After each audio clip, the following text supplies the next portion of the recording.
ಎಲ್ಲರಿಗೂ ನಮಸ್ಕಾರ. ದಟ್ಟವಾದ ಕಾಡು. ಆ ಕಾಡಿನಲ್ಲಿ ಅನೇಕ ಕಾಡು ಮೃಗಗಳ ಹಾವಳಿ. ಕಸ್ತೂರಿ ತನ್ನ ಸೈನಿಕರೊಡನೆ ಪೈಲ್ವಾನ್ ನಂಜಪ್ಪನೊಂದಿಗೆ ಚಿರತೆ ನುಗ್ಗುತ್ತಾನೆ. ಮಧ್ಯರಾತ್ರಿ ಸುಮಾರು 1 ಗಂಟೆ 2 ಗಂಟೆ ಸಮಯ.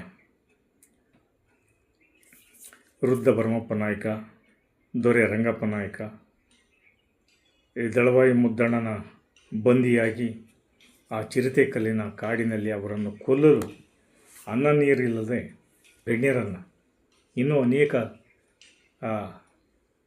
ವ್ಯಕ್ತಿಗಳನ್ನು ಅಲ್ಲಿ ಆ ಬಂದಿಖಾನೆಯೊಳಗೆ ಬಂಧಿಸಿರ್ತಾನೆ. ಅದು ಕಸ್ತೂರಿಗೆ ಪೈಲ್ವಾನ್ ನಂಜಪ್ಪನಿಂದ ವಿಷಯ ಗೊತ್ತಾಗಿ ಅವನನ್ನು ಮುಂದೆ ಇಟ್ಕೊಂಡು ಚಿರತೆ ಕಲ್ಲಿನ ಕಾಡಿನೊಳಗೆ ನುಗ್ಗುತ್ತಾನೆ. ಭಯಂಕರವಾದ ಕಾಡು. ಅನೇಕ ಕಾಡು ಮೃಗಗಳು ಅಲ್ಲಿ ವಾಸವಾಗಿರತಕ್ಕಂಥ ಜಾಗ. ಆನೆಗಳು, ಚಿರತೆಗಳು, ಕರಡಿಗಳು, ಹುಲಿಗಳು, ಅನೇಕ ಕ್ರೂರ ಮೃಗಗಳು ಅಲ್ಲಿ ಇರತಕ್ಕಂಥ ಜಾಗ. ಅಂಥ ಒಂದು ದುರ್ಗಮವಾದ ಪ್ರದೇಶದಲ್ಲಿ ಆ ಚಿರತೆ ಕಲ್ಲು ಅಂತಂತೇಳಿ ಅದಕ್ಕೆ ಹೆಸರಿಟ್ಟಿರ್ತಾನೆ. ಅದನ್ನು ಬಂದಿಖಾನೆನ ಅದು ಮಾಡಿರ್ತಾನೆ. ಅವರಿಗೆ ಸರಿಯಾದ ಊಟ ಕೊಡೋದಲ್ಲೇ ಆ ಒಂದು ಬಂದಿಖಾನೆಯಲ್ಲಿ ಬಂಧಿಸಿಟ್ಟಿರ್ತಾನೆ. ಅಂಥ ಸಹಚರರೊಡನೆ ಅಂಥ ಕಾಡಿಗೆ ನುಗ್ಗಿದ ಕಸ್ತೂರಿ ಎಲ್ಲ ವಿಷಯವನ್ನು ತಿಳಿದು ಅವಲೋಕನ ಮಾಡಿ ಅವನಿಗೆ ತೆವಳುತ್ತಾ ಆ ಬಂದಿಖಾನೆ ಹತ್ರ ತನ್ನ ಸೈನಿಕರೊಡನೆ ನುಗ್ಗುತ್ತಾನೆ. ನಿಶ್ಶಬ್ದವಾಗಿ ಪೊದೆಗಳ ಮರೆಯಲ್ಲಿ ಮಾರುವೇಷದಲ್ಲಿ ಬರುತ್ತಾನೆ. ಅಲ್ಲಿ ಚುಕ್ಕಣ್ಣ ಕೈ ಕಡಿಸ್ಕೊಂಡು ಏನು ನರಳ್ತಾ ಇದ್ದ. ಅವನ್ನೇ ಅಲ್ಲಿ ಚುಕ್ಕಣ್ಣ ಜೈಲಿನ ಬಾಗಿಲನ್ನು ಹಾಕಿ ಅಂತ ಕೂಗ್ತಾನೆ. ಆ ಜೈಲು ಕಾಯುವವರಿಗೆ ಮೊದಲು ಜೈಲಿನ ಬಾಗಿಲನ್ನು ಹಾಕ್ರಿ ಅಂತಂತ ಕೂಗ್ತಾನೆ. ಚುಕ್ಕಣ್ಣ ಅಲ್ಲೇ ಇರ್ತಾನೆ, ಅಪ್ಪಣೆ ಮಾಡ್ತಾನೆ. ನಮಗೆ ಚುಕ್ಕಣ್ಣಿಗೆ ಕಸ್ತೂರಿಗೆ ಸಿಕ್ಕಾಪಟ್ಟೆ ಸಿಟ್ಟು ಬಂದಿರ್ತತೆ ಮುದ್ದನ ಮೇಲೆ. ಮುದ್ದ, ಎಷ್ಟು ವರ್ಷಗಳ ಕಾಲ ಈ ಚಿತ್ರದುರ್ಗದ ಜನತೆಯನ್ನು ನಿನ್ನ ಕಪಿಮುಷ್ಟಿಯಲ್ಲಿ ಬಂಧಿಸಿರುವೆ. ನಿನ್ನ ಪಾಪದ ಕೊಡ ತುಂಬಿ ಬಂದಿದೆ ಮುದ್ದ. ಈ ಚಿತ್ರದುರ್ಗದ ಕೋಟೆಯಿಂದ ಎಲ್ಲಿಯಾದರೂ ತಪ್ಪಿಸಿಕೊಂಡು ಹೋಗು. ನಿನ್ನ ತಲೆಯನ್ನು ಕಾಯ್ದುಕೋ. ನಿನ್ನನ್ನು ಬಿಡುವುದಿಲ್ಲ. ನನ್ನ ಕಣ್ಣಿಗೆ ಇಲ್ಲಿಂದ ಯಾವಾಗ ಬೀಳುತ್ತೀಯೋ ಆವತ್ತೇ ನಿನ್ನ ತಲೆ ಕತ್ತರಿಸುತ್ತೇನೆ ಮುದ್ದ ಅಂತಂತೇಳಿ ಅವನು ಮನಸ್ಸಿನಲ್ಲಿ ಒಬ್ಬನೇ ಹೇಳಿ, ಎಲ್ಲಿಯಾದರೂ ತಪ್ಪಿಸಿಕೊಂಡು ಹೋಗಿ ನಿನ್ನ ತಲೆಯನ್ನು ಕಾಯ್ದುಕೋ ಮುದ್ದ. ದಳವಾಯಿ ಮುದ್ದ, ರಾಜ್ಯ ರಕ್ಷಣೆಗೆಂದು ರಕ್ತ ಬಿಂದುಗಳ ಸಿಂಚನ ಮಾಡಿಕೊಂಡ ರತ್ನಖಚಿತ ಸಿಂಹಾಸನದ ಮೇಲೆ ನಿನ್ನ ಹೆಬ್ಬಯಕೆಯ ಅದು ನಿನ್ನ ಮೃತ್ಯು ಸಿಂಹಾಸನವಾಗಿರುತ್ತದೆ ದಳವಾಯಿ ಮುದ್ದ ಅಂತ ಕಾಡಿನಾಗ ಹಬ್ಬರಿಸ್ತಾನೆ ಅವನು. ಕಸ್ತೂರಿ ಎತ್ತ ನೋಡಿದರೂ ಭ್ರಷ್ಟಾಚಾರ, ಅತ್ಯಾಚಾರ, ಕೊಲೆ, ಸುಲಿಗೆ, ಹತ್ಯೆಕಾಂಡಗಳು ನಡೆಸಿಕೊಂಡು ಬಂದ ಲಜ್ಜಹೀನ ದಳವಾಯಿ ಮುದ್ದ. ನಿನ್ನ ದುರಾಡಳಿತಕ್ಕೆ ಧಿಕ್ಕಾರವಿರಲಿ. ಕಸ್ತೂರಿ ಹೇಳ್ತಾನೆ, ಎತ್ತ ನೋಡಿದರೂ ಭ್ರಷ್ಟಾಚಾರ, ಅತ್ಯಾಚಾರ, ಕೊಲೆ, ಸುಲಿಗೆ, ಹತ್ಯೆಕಾಂಡಗಳನ್ನು ನಡೆಸಿಕೊಂಡು ಬಂದ ಲಜ್ಜಹೀನ ದಳವಾಯಿ ಮುದ್ದ. ನಿನ್ನ ದುರಾಡಳಿತಕ್ಕೆ ಧಿಕ್ಕಾರವಿರಲಿ. ನಿನ್ನ ಭ್ರಷ್ಟಾಚಾರಕ್ಕೆ ಧಿಕ್ಕಾರವಿರಲಿ. ನಮ್ಮ ಪೂರ್ವಜರಿಂದ ನಿರ್ಮಿಸಲ್ಪಟ್ಟ ಚಿತ್ರದುರ್ಗದ ಕೋಟೆ ಅಭೇದ್ಯವಾಗಿದೆ. ಗಟ್ಟಿ ಕಲ್ಲು ಬಂಡೆಗಳಿಂದ ಕಟ್ಟಿದ್ದಾರೆ ನಮ್ಮ ಪೂರ್ವಜರು. ನಿನ್ನ ಕ್ರೌರ್ಯದ ಆಡಳಿತವನ್ನು ಕೊನೆಗೊಳಿಸುವ ಕಾಲ ಹತ್ತಿರ ಬರುತ್ತದೆ ಮುದ್ದ. ನಮ್ಮ ಪೂರ್ವಜರು ಹಂಗೆ ಕಟ್ಟಿಲ್ಲ ನಮ್ಮ ಕೋಟೆಯನ್ನು. ಗಟ್ಟಿ ಕಲ್ಲುಗಳಿಂದ ಕಲ್ಲಿನ ಮೇಲೆ ಕಟ್ಟಿದ್ದಾರೆ ಮುದ್ದ. ಓಡಿ ಹೋಗು. ಎಲ್ಲಾದರೂ ತಪ್ಪಿಸಿಕೊಂಡು ಹೋಗಿ ನಿನ್ನ ತಲೆಯನ್ನು ಕಾಯ್ದುಕೋ. ನಿನ್ನ ಕಾಲ ಸಮೀಪಿಸುತ್ತಿದೆ. ದಿಕ್ತಟಗಳ ಗರ್ಭವನ್ನು ಸೀಳಿ ಚಂಡೆ ಮದ್ದಳೆಗಳ ರಣಬೇರಿಯನ್ನು ಬಾರಿಸುತ್ತಾ ಆ ಶಂಕರನೇ ನಿನ್ನ ಎದೆಯನ್ನು ಸೀಳಿ ರಕ್ತ ತರ್ಪವನ್ನು ಕೊಡಲು ಅವತಾರವೆತ್ತಿ ರಣದುಂದುಬಿಯನ್ನು ಮುಳುಗಿಸುತ್ತಾನೆ. ಆ ಪರಮಾತ್ಮನೇ ಬರುತ್ತಾನೆ ಮುದ್ದ. ಆ ಪರಮಾತ್ಮನೇ ದಿಕ್ತಟಗಳಲ್ಲಿ ಅವ ಗರ್ಭವನ್ನು ಸೀಳಿ ಚಂಡೆ ಮದ್ದಳೆಗಳ ರಣಬೇರಿಯನ್ನು ಬಾರಿಸುತ್ತಾ ಶಂಕರನೇ ನಿನ್ನ ಎದೆಯನ್ನು ಸೀಳಿ ರಕ್ತ ತರ್ಪಣವನ್ನು ಕೊಡಲು ಬರುತ್ತಿದ್ದಾನೆ. ಓಡಿ ಹೋಗು ಎಲ್ಲಿಯಾದರೂ. ಆ ಮೃತ್ಯು ದೇವತೆ ಎದುರು ನೋಡುತ್ತಿದ್ದಾಳೆ. ಕಾಲನು ಕಾಯುತ್ತಿದ್ದಾನೆ. ಏ ಮುದ್ದ, ತೀರಿಸಿಕೋ ನಿನ್ನ ಬಯಕೆಯನ್ನು. ಅದೆಷ್ಟು ಜನರನ್ನು ನಿನ್ನ ಮೃಕೋಪಕ್ಕೆ ತಳ್ಳಿರುವೆ, ಅದೆಷ್ಟು ಮನಸ್ಸುಗಳನ್ನು ನೀನು ಹಿಂಸಿಸುತ್ತಿರುವೆಯ. ಪ್ರತೀಕಾರಕ್ಕಾಗಿ ಎಲ್ಲರೂ ಕಾಯುತ್ತಿದ್ದಾರೆ ಮುದ್ದ. ಏ ದಳವಾಯಿ ಮುದ್ದ, ನಿನ್ನ ಕೊಂದು ಅನೇಕ ಜನರ ಪ್ರೇತಾತ್ಮ ನೀನು ಕೊಂದ ಅನೇಕ ಜನರ ಪ್ರೇತಾತ್ಮಗಳು ನಿನ್ನನ್ನು ತಿನ್ನಲು ಕಾಯುತ್ತಿರುವವು. ನೀನು ತಪ್ಪಿಸಿಕೊಳ್ಳಲಾರೆ ಮುದ್ದ. ನಿನ್ನ ಪಾಪದ ಕೊಡ ತುಂಬಿದೆ. ನಿನ್ನ ಪಾಪದ ಮೂಟೆ ಬೆನ್ನು ಬಿದ್ದಿದೆ ಮುದ್ದ. ನಿನ್ನ ಬದುಕಿಗೆ ಬೆಂಕಿ ಹಚ್ಚುವಿ. ಎಷ್ಟೋ ಮುಗ್ಧ ಮನಸ್ಸುಗಳನ್ನು ಸೆರೆಯಲ್ಲಿರಿಸು ಚಿತ್ರಹಿಂಸೆಯನ್ನು ಕೊಟ್ಟು ಸಾಯಿಸುತ್ತಿರುವೆಯ ಮುದ್ದ. ನಿನ್ನ ಚಿರತೆಗಳ ಆಹಾರವಾಗಿ ಕೊಡುತ್ತೀಯಾ? ಕೊನೆಗೆ ನಿನ್ನೆ ಚಿರತೆಗಳು ನಿನ್ನನ್ನೇ ತಿನ್ನದಿದ್ದರೆ ನೆನಪಿಟ್ಟುಕೋ. ಪಿಪಾಸಿ, ರಕ್ತ ಪಿಪಾಸಿ ದಳವಾಯಿ ಮುದ್ದ, ನಿನ್ನನ್ನು ಚಿತ್ರದುರ್ಗದ ಕೋಟೆಯ ಕಲ್ಲಿಗಳಿಗೆ ಒಂದೊಂದು ಕಲ್ಲಿಗಳಿಗೆ ರಕ್ತ ತರ್ಪಣ ಕೊಡುತ್ತೇನೆ. ಅಲ್ಲಿವರೆಗೂ ಕೆರಳಿ ನಿಂತ ಘಟಸರ್ಪದಂತೆ ಕಾಯುತ್ತಿರುತ್ತೇನೆ ಮುದ್ದ. ನಿನಗಾಗಿ ಕಾಯುತ್ತಿರುತ್ತೇನೆ. ನನ್ನ ಕೈಯಿಗೆ ನೀನು ಸಿಕ್ಕ ಮೇಲೆ ನೀನು ಯಾವತ್ತೂ ಉಳಿಯಲಾರೆ. ಏಯ್ ದಳವಾಯಿ ಮುದ್ದ, ಇಗೋ ನೀ ಕಟ್ಟಿದ ಜೈಲಿಗೆ ನುಗ್ಗುತ್ತಿದ್ದೇನೆ ಮುದ್ದ. ನನ್ನವರನ್ನು ಬಿಡಿಸುತ್ತೇನೆ ಮುದ್ದ. ಜೈ ಏಕನಾಥ ವಿಶ್ವರಿ. ನುಗ್ಗಿರಿ ಎಲ್ಲರೂ ಅಂತಂತೇಳಿ ಆಗಿರ್ತತೆ. ತನ್ನ ಸೈನಿಕರಿಗೆ ಅಪ್ಪಣೆ ಕೊಟ್ಟುಬಿಡ್ತಾನೆ. ಪೊದೆಗಳ ಮಧ್ಯದಲ್ಲಿ ನಿಧಾನವಾಗಿ ಹೆಜ್ಜೆ ಹಾಕುತ್ತಾ ಜೈಲಿನ ಹತ್ತಿರ ಬರ್ತಾರೆ. ತೆವಳಿಕೆಂಡೆ ಜೈಲಿನ ಹತ್ತಿರ ಬರ್ತಾರೆ.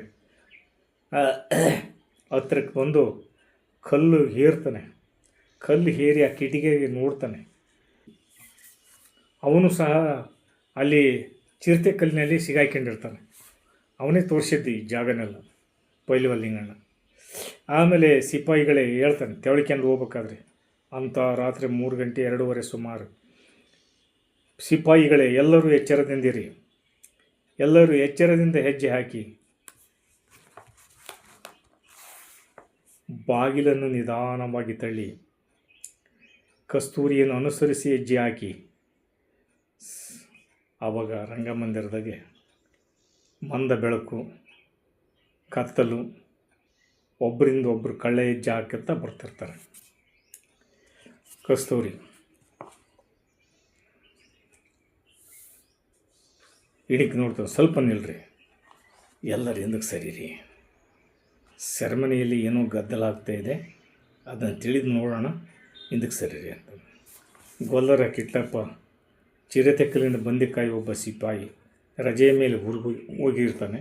ಅಲ್ಲಿ ಕಾರಣಾಂತರಗಳಿಂದ ದೊಣ್ಣೆ ರಂಗಪ್ಪ ನಾಯಕ ವೃದ್ಧ ಪರಮಪ್ಪ ಸೆರೆಯಲ್ಲಿರುವನ್ನು ಊರಿನ ಗೌಡರ ಮುಂದೆ ಹೇಳ್ತಾನೆ.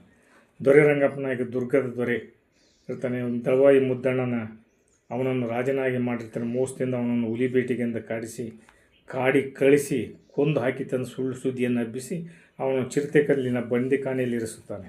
ವೃದ್ಧ ಪರಮಪ್ಪ ಅಲ್ಲಿಗೆ ತಳ್ಳುತ್ತಾನೆ. ಇದನ್ನು ಕಸ್ತೂರಿಯನ್ನು ಬಿಡಿಸಲು ಆ ಜಾಡನ್ನು ಹಿಡಿದು ಆ ಕಸ್ತೂರಿ ಕಾಡಿಗೆ ನುಗ್ತಾನೆ. ಗೊಲ್ಲರ ಕಿಟ್ಟಪ್ಪ ಸೆರೆಮನೆ ಒಳಗಡೆ ತೆಗೆದುಕೊಳ್ಳಿ, ಎಲ್ಲರೂ ತೆಗೆದುಕೊಳ್ಳಿ, ಸಿಹಿ ಉಂಡೆಗಳನ್ನು ನಿಮಗಾಗಿ ಮಾಡಿಸಿಕೊಂಡು ಬಂದಿದ್ದೇನೆ, ತಿನ್ನಿರಿ. ಏನೋ ಗದ್ದಲ, ತಿನ್ನುವುದೇನು ನೋಡ್ತಾನೆ. ಬುದ್ಧಿ, ಊರಿಂದ ಬರುವಾಗ ಸಿಹಿ ಉಂಡೆಗಳನ್ನು ತಂದಿದ್ದೇನೆ.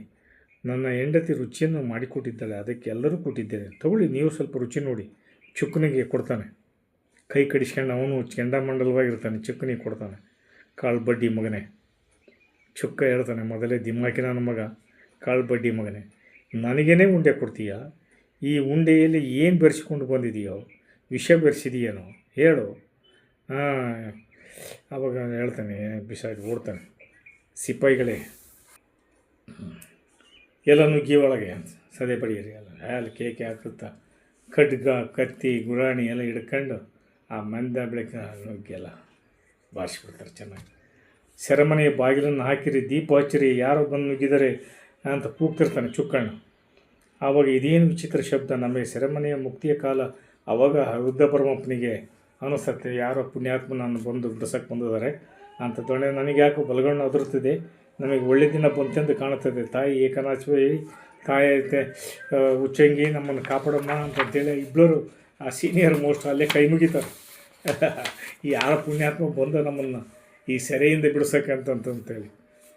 ಬಲ್ಲವಣೆ ಗಾಳಿ ಬೀಸ್ತದೆ ಬರ್ಮಣ, ಶುಭ ಶಕುನವಾಗುತ್ತಿದೆ. ಅವನು ನೋಡಿ ಆ ಶುಕ್ಕಣ್ಣಂದು ಎಳೆ ಹೊಡೆದು ಬಿಡಿದರೆ ರೋಧಿಸ್ತಿದ್ದಾನೆ, ನೀವು ಹೊರಡಕ್ಕೆ ತಯಾರಾಗಿರಿ ಅಂತಂತೇಳಿ ಎಚ್ಚರಿಕೆ ಕೊಡ್ತಾನೆ. ಚುಕ್ಕ, ಇನ್ನು ನೀನು ಬದುಕಿ. ಚುಕ್ಕ ಕಸ್ತೂರಿ ಕೈ ಸಿಕ್ಕಿರ್ತಾನ ಅಲ್ಲೇ. ನಿನ್ನ ಅಣ್ಣ ಅವತ್ತೇ ಕೊಂದಾಕಿರ್ಬೋದು ಎಂದು ಊಹಿಸಿದ್ದೆ, ನಿನಗೆ ಜೀವದಾನ ಮಾಡಿದ್ದಾನೆ, ಈಗ ನಿನ್ನ ಕಾಲ ಕೂಡಿ ಬಂದಿದೆ ಅಂತಂದೆ. ಉಳಿಸಿಕೊ ಪ್ರಾಣ ಅಂತಂತ, ಇಲ್ಲ ಹೋದರೆ ಶರಣಾಗು ಅಂತಂತ ಹೇಳ್ದು. ನಾನು ಹೊರಗಡೆ ಹೋದರೂ ನನ್ನನ್ನು ಉಳಿಸುವುದಿಲ್ಲ, ಇಲ್ಲಿ ಹೋರಾಡಿ ಸಾಯುವುದೇ ಮೇಲು ಅಂತಂತೇಳಿ ಅವನೇ ಮಾಡಿ ಬಂಡಿಗೆಟ್ಟು ಬಿಡ್ತಾನೆ. ಚುಕ್ಕ ನಿನ್ನನ್ನು ಬಿಡುವುದಿಲ್ಲ ಜಾಡಿಸುವುದೇ ಇವನು. ಅಲ್ಲಿಂದ ತಪ್ಪಿಸಿ ನೋಡಿಬಿಡ್ತಾನೆ. ಆಮೇಲೆ ಗೊಲ್ರ ಕಿಟ್ಟಪ್ಪ ಎಲ್ಲ ರೂಮ್ಗಳು ಬಾಗಿಲು ತೆಗೆದು ಬಿಡ್ತಾನೆ, ಜೈಲು ಬಂದಿಖಾನೆಗಳು. ಎಲ್ಲರೂ ಹೊರಬನ್ನಿ, ಇವತ್ತೇ ನಿಮಗೆ ಬಿಡುಗಡೆ ಭಾಗ್ಯ, ಮುದ್ದಣ್ಣ ಕಬಂಧ ಭಾವಗಳಿಂದ ಬಿಡುಗಡೆ. ಇಷ್ಟು ದಿವಸ ನಿಮ್ಮ ಕೈಗಳಿಗೆ ಸಿಕ್ಕ ಅರ್ಧ ಸತ್ಯರು ಕಸ್ತೂರಿ ಎಂಬ ವೀರನ ಶಕ್ತಿ ಬಿಡುಗಡೆಯಾಗುತ್ತಿದ್ದೀರಿ, ಹೊರಡಿ ಮೊದಲು ಇಲ್ಲಿಂದ ಅಂತಂತೇಳಿ ಅವ ನಂಜನಗೌಡರು ಹೇಳ್ತಾನೆ. ಬನ್ನಿ ವೃದ್ಧ ಪರಮಪ್ಪನವರೇ, ದೊರೆ ರಂಗಪ್ಪನವರೇ, ನಿಮಗೆ ಸ್ವಾಗತ ಸುಸ್ವಾಗತ, ಬನ್ನಿ. ಕಸ್ತೂರಿ, ದೊರೆ ರಂಗಪ್ಪ ನಾಯಕರು, ವೃದ್ಧ ಬ್ರಹ್ಮಪ್ಪ ನಾಯಕರಿಗೆ ಜಯವಾಗಲಿ. ಇಲ್ಲಿಂದ ಮೊದಲು ಹೋಗೋಣ, ಮುದ್ದಣ್ಣನ ಸೈನ್ಯ ನಮ್ಮನ್ನು ಹಿಂಬಾಲಿಸುತ್ತಿದೆ. ಆಮೇಲೆ ದೊರೆ ರಂಗ, ಬೇಡ ಮಗು, ದೊರೆ ಎಂದು ಕರೆಯಬೇಡ, ಈಗಾಗಲೇ ಮುದ್ದಣ್ಣನ ಸೆರೆಯಲ್ಲಿ ಸಿಕ್ಕ ಅರ್ಧ ಸತ್ತಿದ್ದೇವೆ, ಇನ್ನು ನಮಗೆ ಅರ್ಧ ಜೀವ ಇದೆ, ಆ ದೊರೆ ಎಂಬ ಪಟ್ಟ ಬೇಡ ನನಗೆ ಅಂತ. ವೃದ್ಧ, ಮಗು, ನಿನ್ನ ಬಗ್ಗೆ ಕತ್ತಲಲ್ಲಿ ಕೇಳಿದ್ದೆವು, ನಿನ್ನ ಶೌರ್ಯ, ಸಾಮರ್ಥ್ಯ, ಶಕ್ತಿ, ಯುಕ್ತಿ ಇವೆಲ್ಲ ಕಣ್ಣಿಂದ ನೋಡುವಂತಾಯಿತು. ಬಿಡುಗಡೆಯ ಭಾಗ್ಯ ನಾವು ಕಾಣ್ತೀವಿ. ಕಸ್ತೂರಿನ ಹೊಗಳ್ತಾರೆ. ಇವತ್ತು ನಾಳೆಯ ಮುದ್ದನ ಚಿರತೆಗಳಿಗೆ ನಾವು ಆಹಾರವಾಗುತ್ತೇವೆ ಅಂತ ನಾವು ತಿಳ್ಕೊಂಡಿದ್ದೀವಿ. ಇವತ್ತು ಬಿಡುಗಡೆಯ ಭಾಗ್ಯ ಸಿಕ್ಕಿತು. ಮಗು, ಈ ದುರ್ಗದ ದೊರೆಯಾಗಿ 100 ಕಾಲೇಜ್ ರಾಜ್ಯವಾಳು, ನೀನು ಈ ದುರ್ಗದ ಆಶಾಕಿರಣ, ಈ ದುರ್ಗದ ಬೆಳಕು ಅಂತ ಅವರೆಲ್ಲ ಸೀನಿಯರ್ ಎಲ್ಲ ಹೇಳ್ತಾರೆ. ಈಗ ನಾವು ಅಪಾಯದಲ್ಲಿದ್ದೇವೆ ವೃದ್ಧ ಭರಮಪ್ಪನವರೇ, ದೊರೆ ರಂಗಪ್ಪನವರೇ, ಮುದ್ದನ ಸೈನ್ಯ ನಮ್ಮನ್ನು ಹಿಂಬಾಲಿಸುತ್ತದೆ, ನಾಗಲೋಟದಿಂದ ಬರುತ್ತಿದ್ದಾರೆ, ಪಾರಾಗೋಣ, ಮುಂದಿನದನ್ನು ನಾವು ಚರ್ಚಿಸುವಂತೆ, ಮುಂದೆ ಹೋಗಿಬಿಟ್ಟು ಈಗ ನಡ್ರಿ ಅಂತೆಲ್ಲ ತಪ್ಪಿಸಿ ಕರ್ಕೊಂಡು ಹೋಗ್ಬಿಡ್ತಾರೆ. ಕರ್ಕೊಂಡು ಹೋಗಿ ಅಲ್ಲಿಂದ ಮುಂದೆ ಎಲ್ಲರನ್ನು ಬಚಾವ್ ಮಾಡಿ ಅವರನ್ನು ಎಲ್ಲ ಸೇಫ್ಟಿ ಬೆಳಕರಿಯುವಷ್ಟೊತ್ತಿಗೆ ಎಲ್ಲರನ್ನ ಕರ್ಕೊಂಡು ಹೋಗಿ ಒಂದೊಂದು ಜಾಗಕ್ಕೂ ಒಬ್ಬೊಬ್ಬರನ್ನೇ ಇಟ್ಟು, ಯಾರು ಕಾಣಿಸ್ಕೊಂಬೇಡ್ರಿ, ನಾವು ಸ್ವಲ್ಪ ಹೊರಗಡೆ ಬಂದು ಅವನ್ನ ಮಟ್ಟ ಹಾಕೋವರಿಗೂ ನೀವು ಸುರಕ್ಷಿತವಾಗಿರ್ರಿ ಅಂತಂತೇಳಿ ಕಸ್ತೂರಿ ಎಲ್ಲರಿಗೆ ಆಜ್ಞೆ ಮಾಡಿ ಅವರಿಗೆ ಉಣ್ಣೋದಕ್ಕೆ ತಿನ್ನೋದಕ್ಕೆ ಎಲ್ಲ ವ್ಯವಸ್ಥೆ ಮಾಡಿ ಒಂದು ಸುರಕ್ಷಿತವಾದ ಜಾಗಕ್ಕೆ ಎಲ್ಲರನ್ನ ಕಳಿಸ್ತಾನೆ. ಇವತ್ತಿನ 6ನೇ ದೃಶ್ಯ ಮುಗಿಯಿತು. ಮುಂದಿನ ದೃಶ್ಯವನ್ನು ನಾವು ನೋಡೋಣ ಏನಾಗುತ್ತೆ ಅಂತಂತೇಳಿ. ಎಲ್ಲರಿಗೂ ನಮಸ್ಕಾರ. ದಯವಿಟ್ಟು ಚಾನಲನ್ನು ಸಬ್ಸ್ಕ್ರೈಬ್ ಮಾಡಿ ಅಂತ ಕೇಳಿಕೊಡುತ್ತೆ ನನ್ನ ಮಾತುಗಳನ್ನು ಮುಗಿಸ್ತಾ ಇದ್ದೀನಿ. ಜೈ ಹಿಂದ್, ಜೈ ಕರ್ನಾಟಕ.